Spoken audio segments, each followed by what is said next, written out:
अशोक यादव जनता की लड़ाई लड़ रहा हूं। मैं अशोक यादव भारत और नेपाल के अच्छे संबंधों की लड़ाई लड़ रहा हूं। मैं अशोक यादव भारत और नेपाल के निष्ठा की लड़ाई लड़ रहा हूं। मैं अशोक यादव श्री राम और मां जानकी जो धरोहर है उसके बचाने की लड़ाई लड़ रहा हूं। मैं अशोक यादव बिहार की जो बेटियां जो नेपाल में शादी होकर जाती है उनके और उनके बच्चों का नागरिकता नहीं बनता है, मैं उसकी लड़ाई लड़ रहा हूं।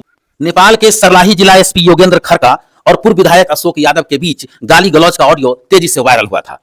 उसके बाद अशोक यादव के खिलाफ वहां गिरफ्तारी वारंट है और इस बीच अशोक यादव अपने सोशल मीडिया साइट फेसबुक पर आकर पहले नेपाल की जनता को भी संबोधित किया, मधेश की जनता को भी संबोधित किया और अब बिहार के पुलिस पदाधिकारी, अधिकारी, प्रशासनिक पदाधिकारी, अधिकारी, बिहार की जनता, बिहार के जनप्रतिनिधि सभी को संबोधित किए हैं और उन्होंने साफ शब्दों में कहा है कि अब नेपाल के सर्लाही के जो एसपी है वो भारतीय सीमा क्षेत्र में उनके रिश्तेदारों को परेशान कर रहे हैं। अतः सबसे आग्रह किया है कि हम लड़ाई लड़ रहे हैं बिहारियों की, हम लड़ाई लड़ रहे हैं मधेसियों की, हम लड़ाई लड़ रहे हैं नागरिकता की और हमारा आंदोलन पहले भी होता रहा है और आगे भी होगा। एसपी इससे दमन करना चाहते हैं और उन्होंने एक संदेश सोशल मीडिया साइट फेसबुक के जरिए दिया है अशोक यादव ने।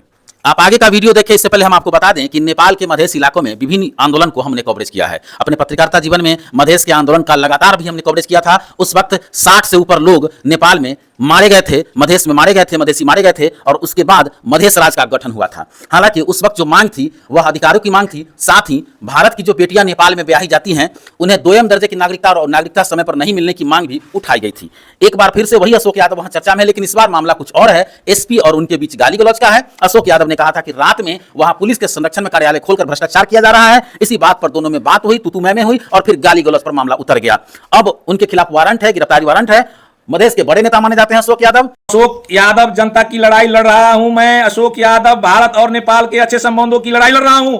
मैं अशोक यादव भारत और नेपाल के निष्ठा की लड़ाई लड़ रहा हूं। मैं अशोक यादव श्री राम और मां जानकी जो धरोहर है उसके बचाने की लड़ाई लड़ रहा हूं। मैं अशोक यादव बिहार की जो बेटियां जो नेपाल में शादी होकर जाती है उनके और उनके बच्चों का नागरिकता नहीं बनता है, मैं उसकी लड़ाई लड़ रहा हूं। इसलिए अशोक यादव को बाहरी नहीं समझिए और अशोक यादव को परिवार को जो बिहार में पुलिस वालों प्रशासन करते हैं, सीतामढ़ी के एसपी से बिहार के सीनियर पुलिस अधिकारी सभी से आग्रह करते हैं कि इस तरह के परेशानी ना करें। नेपाल के एसपी के कहने पर कोई भी कदम नहीं उठाएं क्योंकि वो एक नस्लीय भेदभाव करने वाले व्यक्ति है जो वर्षों से मधेश के ऊपर दमन और शोषण करते आ रहे हैं।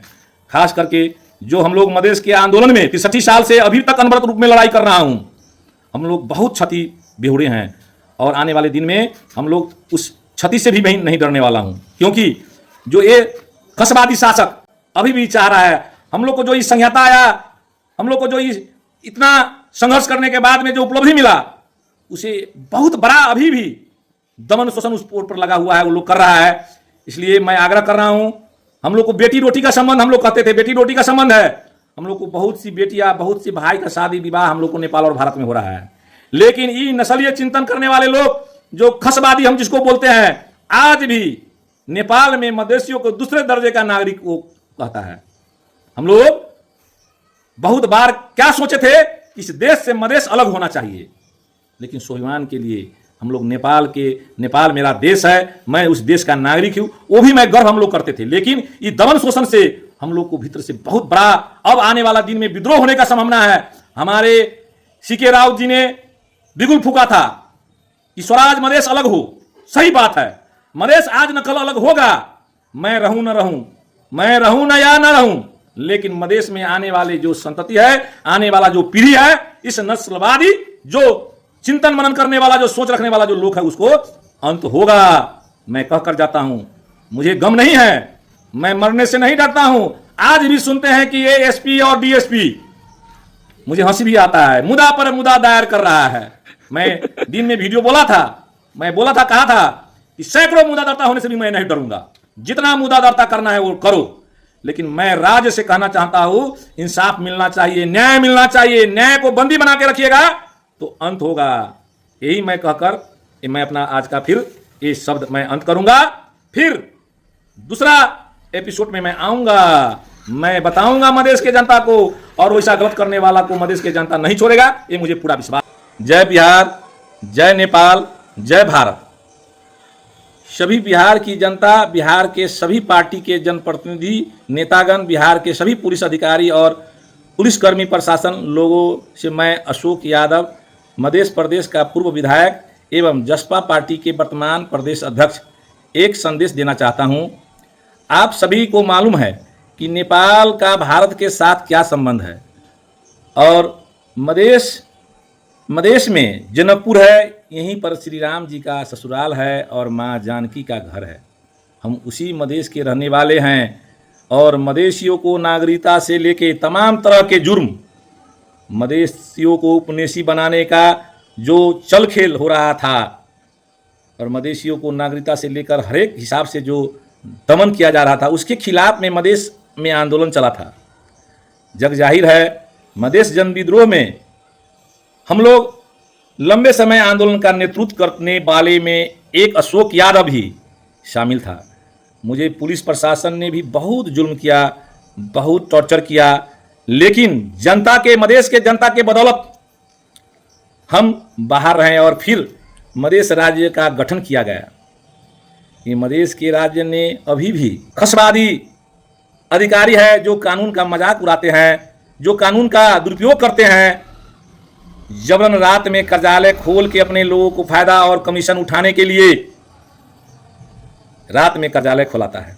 मैं एक जनप्रतिनिधि हूँ, जसपा का पूर्व विधायक हूँ।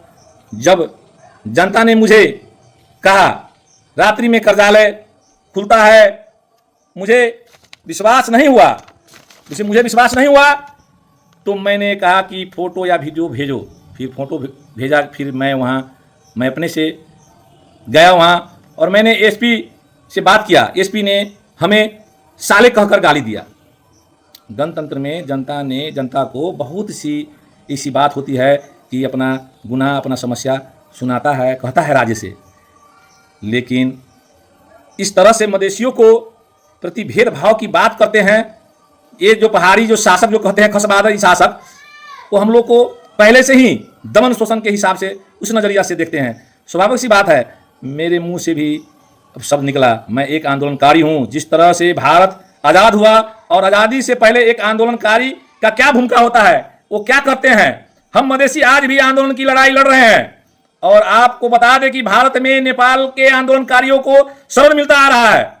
शुरू से ही हर एक विभिन्न किस्म के आंदोलन हुई और आंदोलनकारी कोई अपराधी या हत्यारा नहीं है, लेकिन स्थानीय स्तर पर सरलाही के एसपी और डीएसपी गुंडागर्दी करते हुए भारतीय सेवा क्षेत्र में सेवाई इलाके वाले होते हैं, उनको गलत आपदा दे करके हमने गलत काम किया।